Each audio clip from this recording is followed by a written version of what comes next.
ค่ะเพื่อนๆวันนี้อันดาจะมาทำพายุงวงช้างค่ะก่อนมี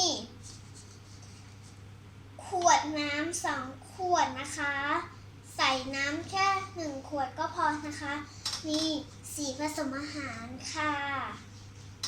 แล้วก็ฝาของขวดที่อันดาเจาะรูไว้แล้วนะคะใบอธิบายวัสดุอุปกรณ์นะคะต่อมาคือที่อันดาจะระบายสีค่ะ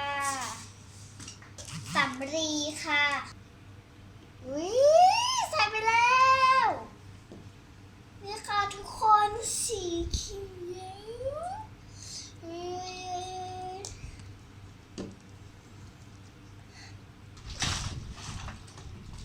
เอามือออกอย่าบ้าง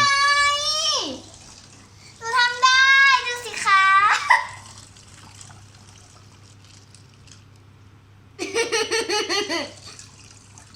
เย้ทำได้อีกรอบไหมอีกรอบลอ เอา ง อีก2 รอบได้ไหมมันสนุกได้ค่ะเราจะมาทำศิลปะไม่ใช่ศิลปะ มาตลก1 2 3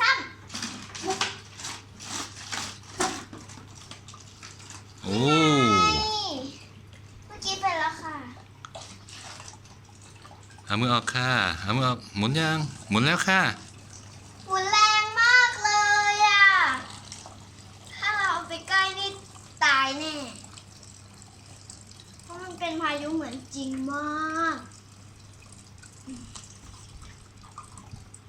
อีกรอบหนึ่งค่ะได้นี่รู้ไหมเพื่อนๆรู้ไหมว่าทำไมอันดาถึงเปลี่ยนขวดทำไมเหรอคะขวดนั้นมันอ่อนอ๋อมันอ่อน ก็เลยใช้ขวดใหญ่แข็งมาก1 2 3นะคะมาแล้วค่ะโอ้โหพายุทอร์นาโดพายุทอร์นาโดจะมาทำลายเธอเอง มันสนุกมากเลยมา1 2 3โอ้โหทุกคนโอ้โ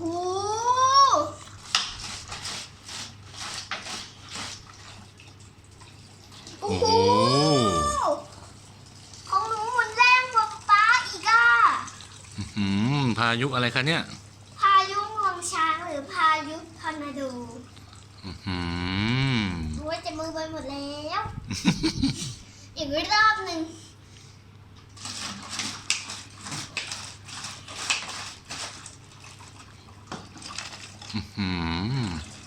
กำลังหมุนใหญ่เลย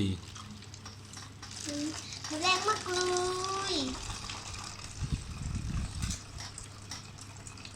ต่อมาเราจะมาทำศิลปะกันค่ะศิลปะเหรอคะใช่ค่ะนี่ค่ะนี่ไงพายุที่หนูทำไปอ่ะพายุงวงช้างอยู่บนฟ้าหนึ่งเหรอคะงวงช้างอะไรอยู่บนฟ้าพายุทอร์นาโดนี่มันชอบเกิดที่ประเทศอะไรคะประเทศอเมริกาค่ะโอ้อยู่ไกลจังเลยนี่มันจะหมุนเป็นอย่างนี้เลยนะเจ๊ค่ะ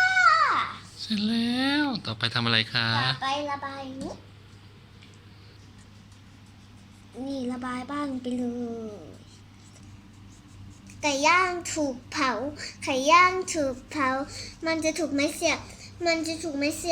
เสียบตูดซ้ายเสียบตูดขวาโอ้ยร้อนจริงร้อนจริงร้อนจริงตอนเด็กๆหนูร้องเพลงเปิดพม่านกังด้วยนะร้องไงครับเปิดพม่านกังเปิดพม่านกัง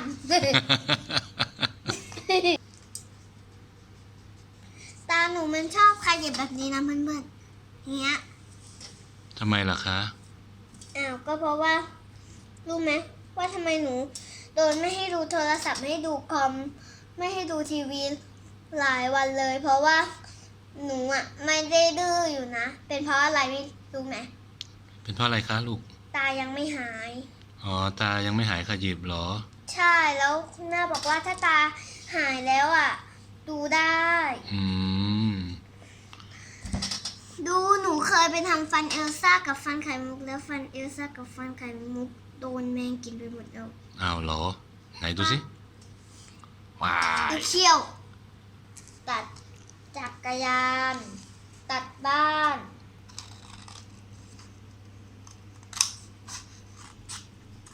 ได้แล้ว2 อันพับอย่างนี้ แล้วก็พับอย่างนี้ แปะอย่างนี้เดี๋ยวดาจะใช้มือกด1 2 3 4 5 6 7 8 9 10โอเคมันติดแล้ว มันเป็นอย่างนี้ได้เลยนะคะป๊าป๊า โอ้โห ดิ้งดึงต่อไปเมาส์จะใส่ จิ้มลงไปอย่างนี้นี่แหละคือศิลปะ ศิลปะอ่ะ ศิลปะก็มันเลอะ อ๋อ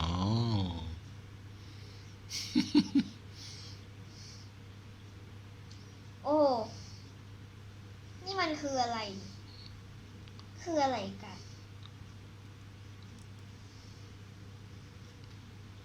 เสร็จแล้วค่ะ บ๊ายบา